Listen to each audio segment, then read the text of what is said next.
everybody. Welcome to, my name is Matt Obert, and we're here at NedCamp. And this is Creating DrupalCode Projects, DrupalATS by Esteemed. The slides are available for download. I'm going to have even a QR code, even easier way for you to download that later, so let's just get going. Open source software. If you're here at NedCamp, you probably already know about open source software. Open source has given us hits like Linux, Android, Mozilla, and of course Drupal and WordPress. Open source participants, maybe you're a developer or a marketer, or you work for a digital agency, you use open source software to make money. Or maybe you're more of a maker or a hacker or a tinkerer. You use open source software to make stuff. But no matter what your motivation, there's a journey. You discover open source tools, utilities, or frameworks, and at first you use it like a hammer to build something. Then maybe you learn a little bit more about how it really works under the hood. You learn how to write your own code to extend functionality and meet more ambitious goals. Then you're able to pay it forward by contributing your code back to the community. Now, you probably have an account on GitHub. For many of us, this is the first place where we share our open source code with the world. GitHub has great UX, and it's easy to create a repo in just a few steps. You create an account, add a repository, give it a name, decide whether you want it to be public or private, and then click the plus create repository. Where does the world build software? We've got a few software as a service kind of platforms that are very popular. You got GitHub, it's owned by Microsoft, it's got 56 million users. GitLab, the Ukrainian unicorn, 31 million users. And Bitbucket, it's from Atlassian, the people who brought you Jira. And it has estimated 10 million users. That's 97 million plus total users with 250 million plus hosted repos. A lot of open source software out there. It's not all open source, sorry. But in the Drupal world, it's a bit different. You got Drupal.org. It's a platform for Drupal collaboration, documentation, and issue queues. And then you have git.drupalcode.org, which is Drupal's GitLab repository. This is much smaller. There are 2.1 million total user accounts, but this is a little misleading because it includes bots and non-humans and people that are maybe have abandoned their account after a while. So there's really only 125,000 active contributors that are actually working on the open source projects at Drupal.org. And because Drupal is now managed by Composer, there's even more to learn. Composer packages are hosted on Packagist.org. Packagist is the main Composer repository. It aggregates public PHP packages installable with Composer. And if you go to getcomposer.org, you can download and install Composer. This is the dependency manager for PHP projects. And there's about 120,000 packages hosted on the public Packagist. There's also private Packagists. And then there's about 690,000 package versions as of December 15, 2016. We're not going to dwell on that statistic because I kind of juked that one up to make the slide look good. But it was just from, there's a link, an active link if you download the PDF to where the source for that number. Let's not worry about that too much. But there are so many barriers to entry for people that want to make that jump from how easy it is to make a new repo on GitHub to how intimidating really it can be to get started with Drupal. All this stuff can be super intimidating. You got to learn Drupal APIs. You got to learn about PHP, Twig, YAML, JavaScript, JSON, services, entities, plugins, translations, migrations, and more. And then you got to learn about Composer now. You have to learn how to package your code and manage dependencies with Composer by writing a valid composer.json file, which will be in your project. And you have to learn the coding standards. There's development policies and practices, naming conventions, code validation, test coverage.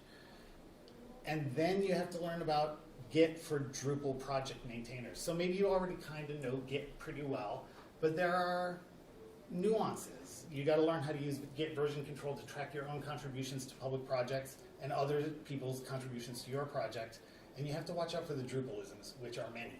When you first start to see how these things work when you make an issue fork or something, it's going to be a little confusing to read those instructions and feel like it's relevant to anything you've ever done before, because it's a little peculiar to the Drupal sphere.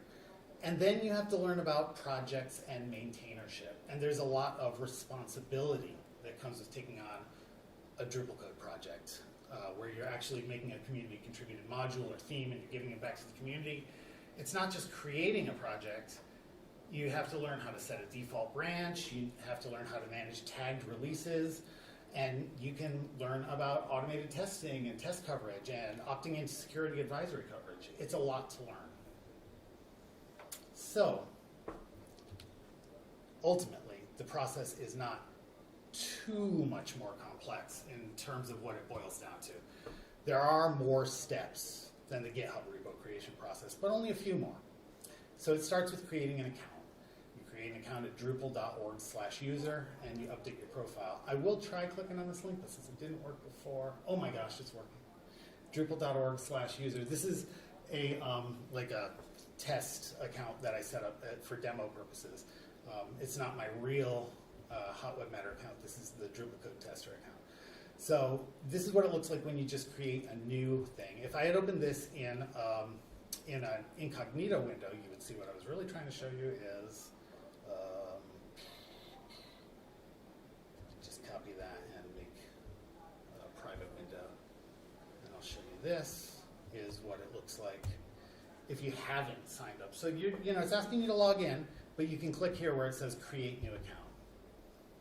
And this is what it's going to look like. You pick a username, you confirm your email, you pick a password, you accept the terms of service and the privacy policy, and you indicate that you're not a robot by clicking on this little reCAPTCHA. And that is all you need to do to create an account, but there's more. You need to obtain Git access by clicking on the Get Access tab of your user profile. So if we go back to this one that we were looking at here, there's a Get Access tab right here. And if I click on that, it's not set up yet. It says you can manage GitLab settings on git.drupalcode.org, and it talks about your notifications, your SSH keys, and your preferences, and your Git username, which you should choose very carefully because it's difficult to change this later. It does say you can change your Git username, but I've read somewhere that like this can cause problems if you change it, or maybe there's a limit on how much you can change it. And you set a password for HTTPS authentication, which I don't even know if that's really supported anymore. You might have to do the SSH keys. And there's all this other stuff for your local Git user. You have to set your username and user email. All this stuff has to happen before you can even use Git with DrupalCode and its private GitLab instance. And as it says here, you check the Get Access tab, specify your Git username, agree to the terms of service and code of conduct, and set up the SSH keys. And then you have to learn some more stuff before you really create a project. These next 3 steps I would say are optional, but they're not really that optional. Because if you're going to be managing your own project, you're going to need to know how the issue queues work and how to create and submit patches and how to review patches. Because other people are going to be, hopefully if your module or theme is popular and there's a bug in it and somebody out there fixes it, you need to know what to do with that. So issue queues look like this. This is the issue for the ATS project, which I manage for Esteemed as the Esteemed Director of Engineering. But this is like going to be an open source applicant tracking system that we're going to use, a version of this within our own company, but we're also open sourcing part of it. And this is where these, something's in progress, ticket shows up, and you got your information about it, and project roadmap, and then you get down into the comments. People can submit patches. So that's what that looks like. And then in the version control tab of the project, if you want to create a patch, let's say over here, version control right here, it gives you some inscrutable instructions at first, a little bit difficult. The essential Git commands for working with this project source files. So it tells you how to set up a local fork of the repo, or you clone the repo locally, and all sorts of advice about if you're not super familiar with Git at the command line. It tells you some of the stuff that you're going to need to do in order to create and apply patches and to generate them as text files that you can upload in the issue queue as a message. But that's kind of the old way. There's even a newer thing, which is the issue forks, which is to go back to the, if we go back to the issues, let's say we go back to the ATS, or we go down here where the issue queue is off to the side, and not the source code, just the issues. And when you get into that, you can go to any of these and say that, that you want to fork the issue based on whatever is specified up here at the top. You can go and say, oh, I want git push access to an issue fork that's going to have the same number as this issue queue item.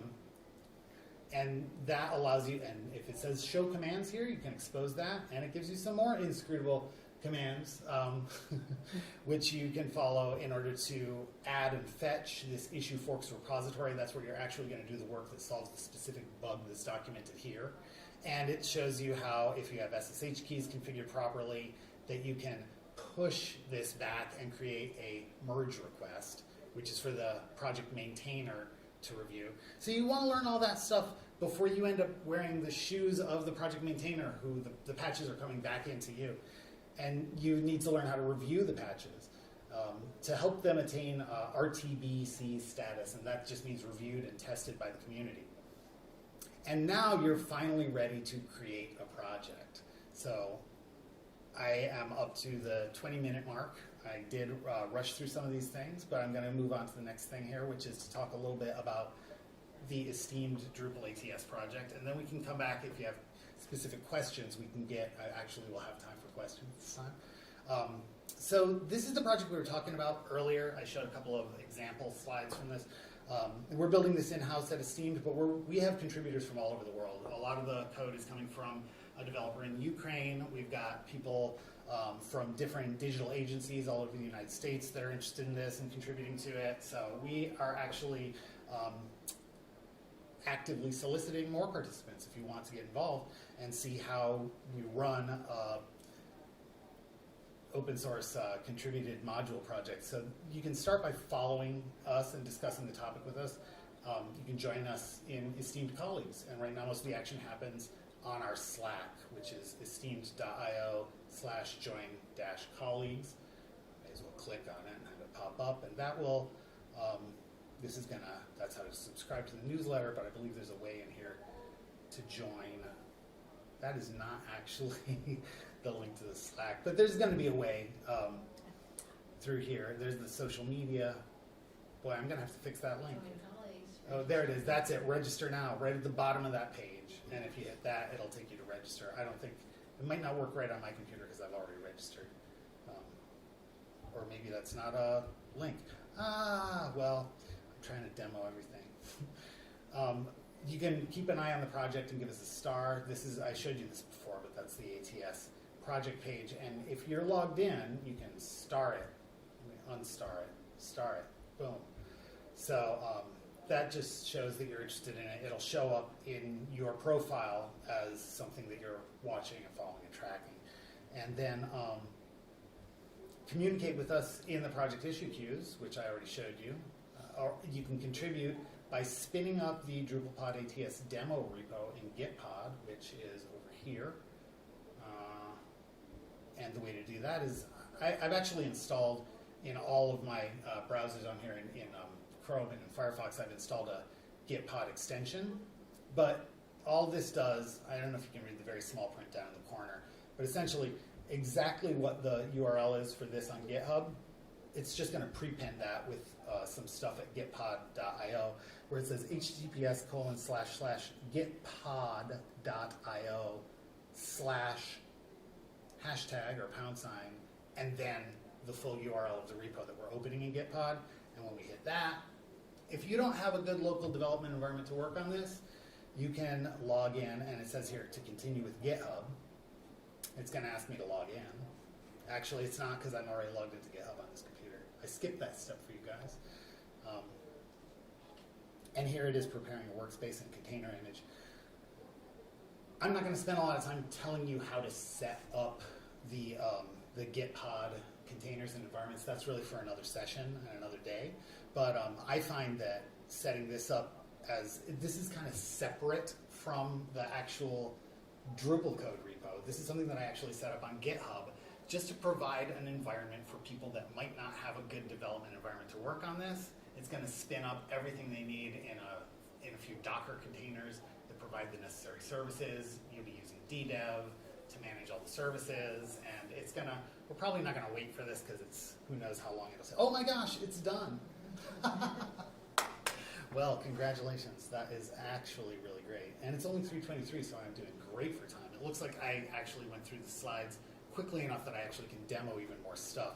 You'll see now that it's actually building all of these things. This is a little bit more how I chose to do it for this particular project. This isn't so much common to every DrupalCode project, but I did find when I came to the community contrib event and I was working on the project browser yesterday, they also provided a Git pod environment for people to work on it. It's a courtesy, especially when you're trying to reach out to people who may not already be expert developers and senior developers, where you want to be able to lower the barriers for people to be able to get in, because it's a lot to set up all the tools that you need to work on building Drupal code project. And this is an environment, once it gets done, you'll see it's still building Docker containers, and that's okay. You can warm that up a little bit by doing something called Git pod pre-build, which I have not done for this project apparently. But this is just giving you an idea of what you get here as once this finishes installing, you'll have a terminal down here where you can type commands like ddev drush, drush status to see what's going on with your project, and it'll give you like a full Drupal 9 environment where you can work on the module project and see how it actually runs in situ, as it were. So this is helpful, but it's not really central to what we were talking about earlier, so I'm going to let it just run in the background while we go back to the slide. That's the ATS demo.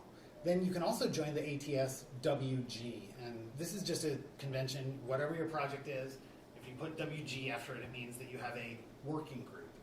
Now, meetings of the ATS working group are currently scheduled for Wednesdays from 4 to 5 p.m. Eastern. It still says daylight time. It's Eastern Standard Time now, everybody, because daylight savings time is no longer happening. So that's a typo because I reused the slides from when I first did it. Daylight savings time was still happening in the winter. But we aren't going to be having one this Wednesday because it is the day before Thanksgiving. But we'll be back to a regular Wednesday schedule the Wednesday after Thanksgiving. So please feel free to join us there. The details are always in our issue queues. And if you go back to that, I'll show you an example of what that looks like. Again, it's a live link. It'll take you back to here. And this was, for example, that was our 6th team meeting. Post a little agenda. People have, some notes about it. And actually, the idea is they're all child issues of our. Here you go. And I get like. I can give credit to people who attend the meetings. So you can see each of these things. It's almost as if you made a code contribution. This is a non-code contribution. But for people who attend the meetings and participate in the discussions, you can get credited on Drupal.org, and that will be reflected in your Drupal.org profile that you're participating in a community event. That is, this can happen if you're planning like a Drupal camp or a con or whatever, but you can also do it for things like our working group meetings. And that's another thing that you learn when you get back to all the documentation on maintainership and what it really means. So all these things are here. I feel like one of these things should be the link to the real documentation about maintainership, but I may have to I'll just Google that and just see Drupal project main. I'm pretty sure it's in one of my slides, but I think I may have skipped that one, and I don't want to go backward. I think it was one of the links.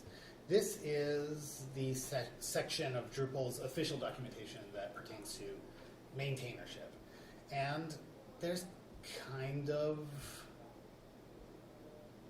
let's see, Git for Drupal project maintainers. There's stuff about, setting your default branch, all these things that I kind of alluded to earlier. There's more in-depth stuff here.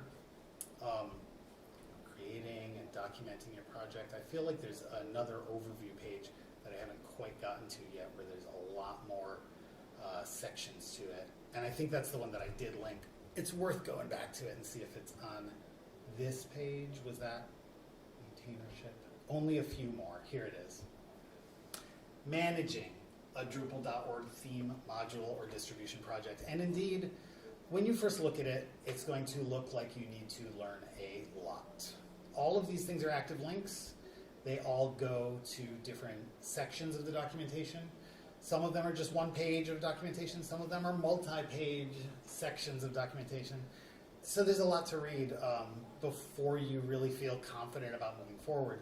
The nice thing is, though, that if you start out by participating in other people's projects and, learning the ropes by initially even non-code contributions and then also code contributions, and also by reviewing other people's contributions. You don't even necessarily need to be able to review the code in order to test someone's patch, so you can apply a patch in an environment like that DrupalPod environment that I was showing you, and then see if it runs, which is exactly what I did last night for the project browser project, and that was during the community code contribution day, which was really exciting because I actually was able to, maybe one of these, but it was the,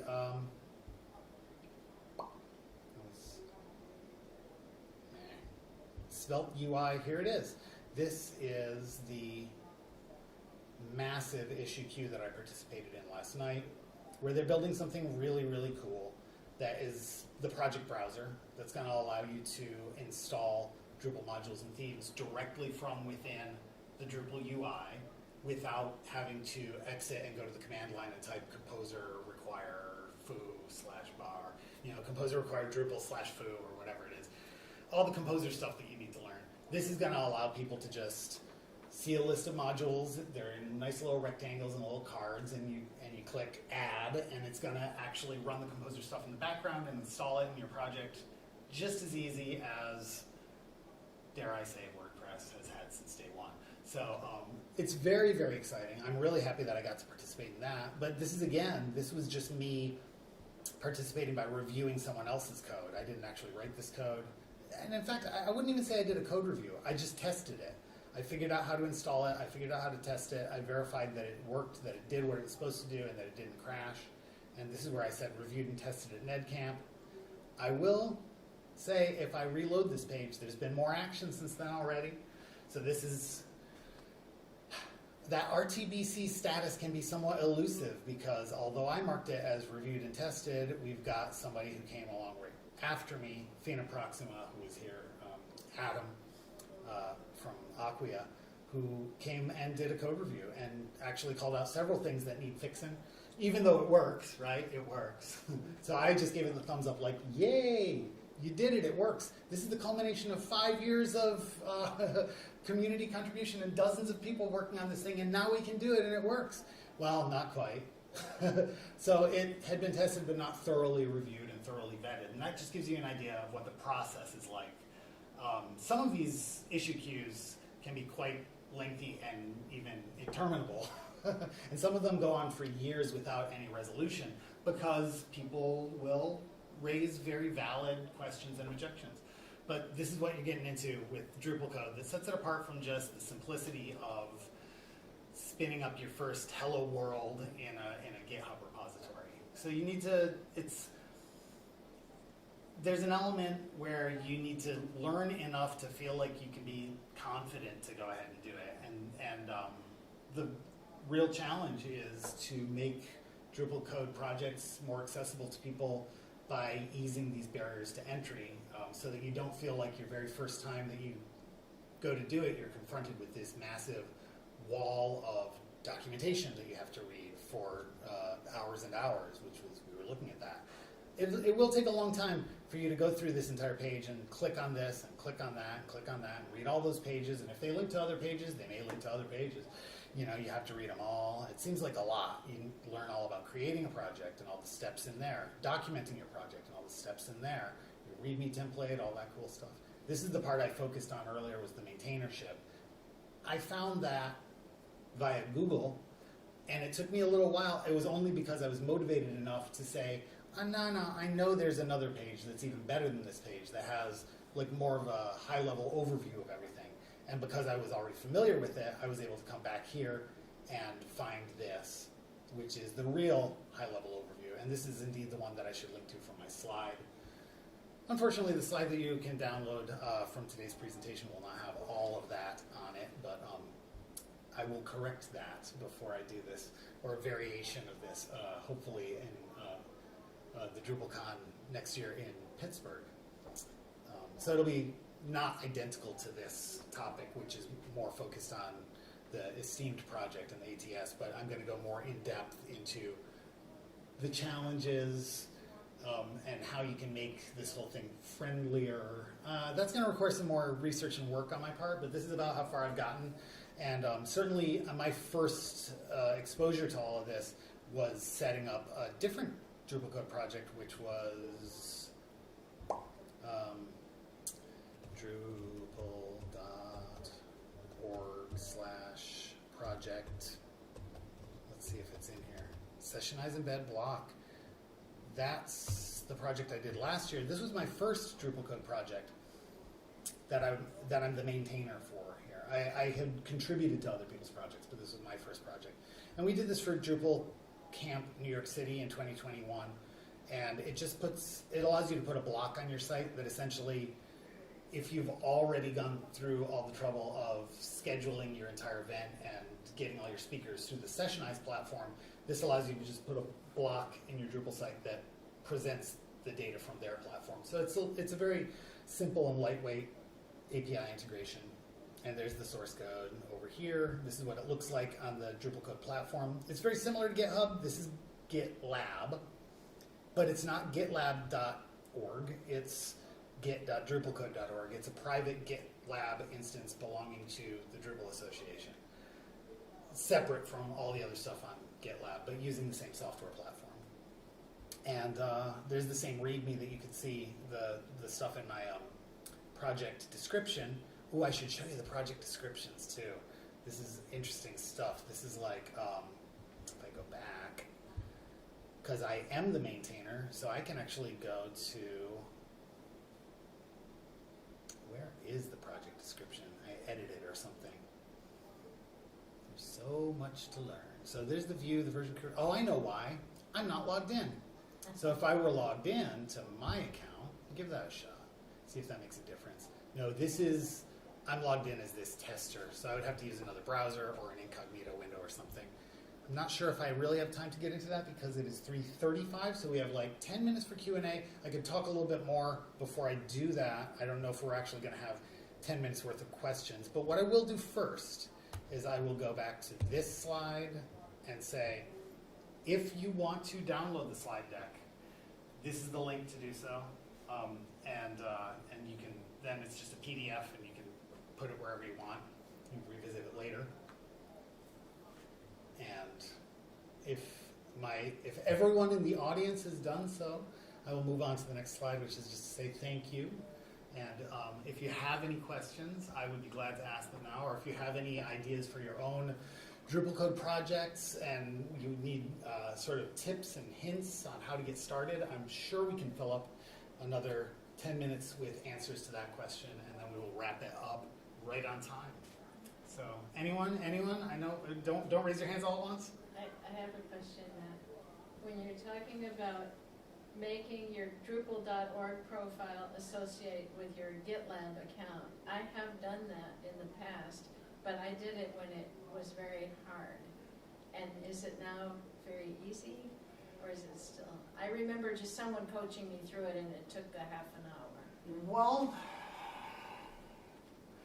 I can't really speak to that because I don't know for sure, like, how much it's changed over the years, or how much the actual Drupal.org platform. I know there's been stages in the evolution of getting it more and more integrated with the DrupalCode thing. And your profile now, at this point, if we go back to one, you've actually got, here's your Git access, right? And all these things are links to the GitLab. Okay. So where it says your notifications, if you open that in a new tab, that is git.drupalcode.org, where you know, all of these things on the side, there's your SSH keys. These are the same links that you have from the other one, but they're linked directly from your profile now, so it might make it a little bit easier for you to find the essential things to configure. Another thing to know, if you're not like an expert, you may not know that you don't need to do both SSH keys and GPG keys. You know, they're just different type of thing. And here's your preferences, which are like, oh gosh, I want it to be blue. Mine, yeah, let's make it Drupal colors. So is that looking at, that's GitLab? This is GitLab, but it's git.drupalcode.org, which is part of the Drupal.org platform. They're tightly integrated now. When they first rolled it out, I believe you are correct that it was more of a hardship to get it configured. Although all this stuff was here in the GitLab part, but it wasn't as tightly integrated to your profile, so that there were links back and forth helping you to navigate that. Okay. And I think that that has come a long way. I could be wrong about that, because that is not an area of Drupal that I actually work on. But yeah, back here, it's got, you know, SSH keys is the most important one. You need that, really. I think, generally speaking, it has been possible to use HTTPS authentication to participate in, like, whether it's, I'm pretty sure GitHub doesn't support that at all anymore. GitHub lets you do HTTPS. It still does? Yes. Okay. Somebody doesn't. Do you know, do you happen to know, like, who's, like, it's kind of falling out of favor, or it's just more of a pain? It's not as secure as... Yeah, well, and it's just more of a pain because you have to enter passwords over and over again every Right, time you that's do exactly something. right. It's just a real pain. I just avoid it like the plague, so as a result, I'm not really an authority on what's the correct answer with HTTPS authentication. I highly recommend doing it with the SSH keys. The other question I have has to do with how to create and submit patches. I wasn't able to be in a contribution day recently, but I've been in contribution days like in the last maybe a year ago, where there was quite a confusion about how we're doing this these days. And Yeah. if you were a new person coming in with no background, how would you avoid being confused? What's your suggestion to best navigate and learn it the right way and not be confused? Well, the old way that they did it for so many years is more confusing, because by and large, we don't really think of things this way anymore, because what they used to do is they used to just generate a diff, and it was just a plain text file that showed the differences between two text files, the old way and the new way. And a diff is like every line you take out has a minus in front of it, and every line you put in has a plus in front of it, and it's a special sort of formatting showing each line how it changed. And that utility is really, really old. It predates Git. Git is built on top of diff, essentially, sort of, or like it's built on top of the concepts of having diffs between different files. And I know when Drupal first came out, there was no Git. They probably had it originally in some other version control that was, maybe it was Subversion or CDS or something. Yeah, it's just, I mean, so when they were generating these diffs, and they used to just email them to each other.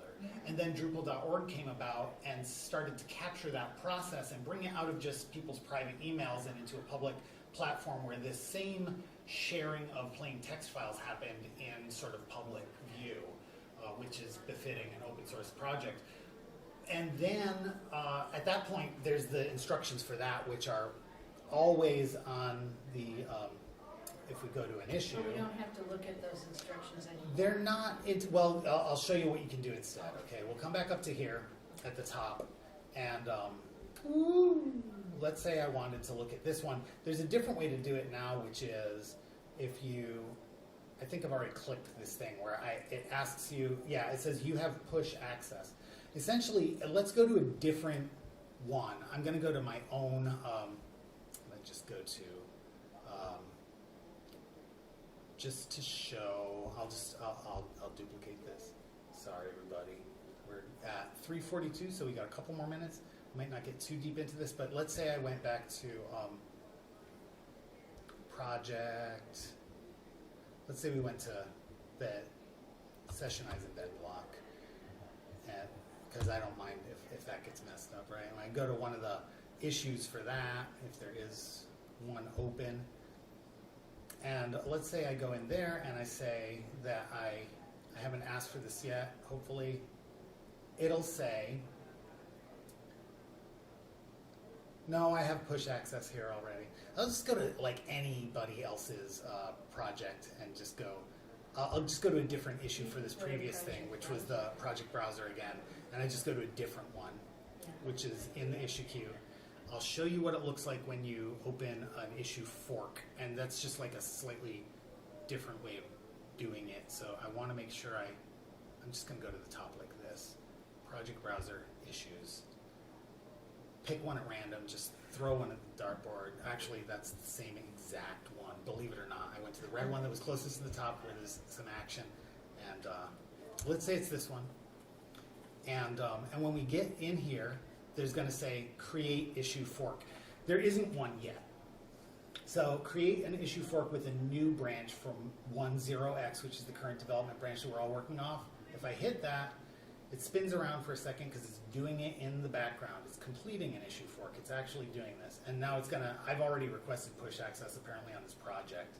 So the next thing you have to do is you have to request push access. And that is gonna require your SSH keys to be properly configured. And then when you do that, these commands will have more relevance to you because you'll actually be able to pull the alternate branch of this repository which is specific to this issue and has the number of this issue in it, and then you can do your work in there and you can push it back to this and make a merge request to pull that back into the 10x branch. So it's more like a workflow that you would use in it than use nothing. It actually is something that you can do right in the browser. So you don't need to have the full development. Well, you kind of, to test it, you're going to need to have a full development environment. But like, let's say that it's just, let's say that somebody just made a spelling error in some of the translatable text that's a label in one of their forms, and you don't actually need to spin up the whole thing. You would be able to make that edit directly in the GitLab. There's an IDE built into the GitLab. So let's say that you went to open a merge request, but I could go to one of them that already has it, and I could show you in GitLab.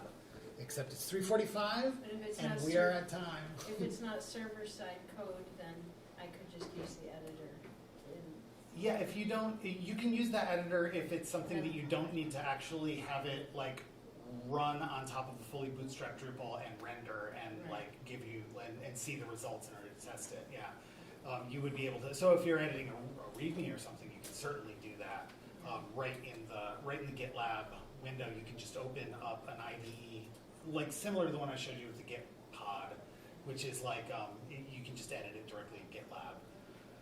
Very helpful. Thank you so much. Thank you for coming, and enjoy the rest of your day here at New England Drupal Camp.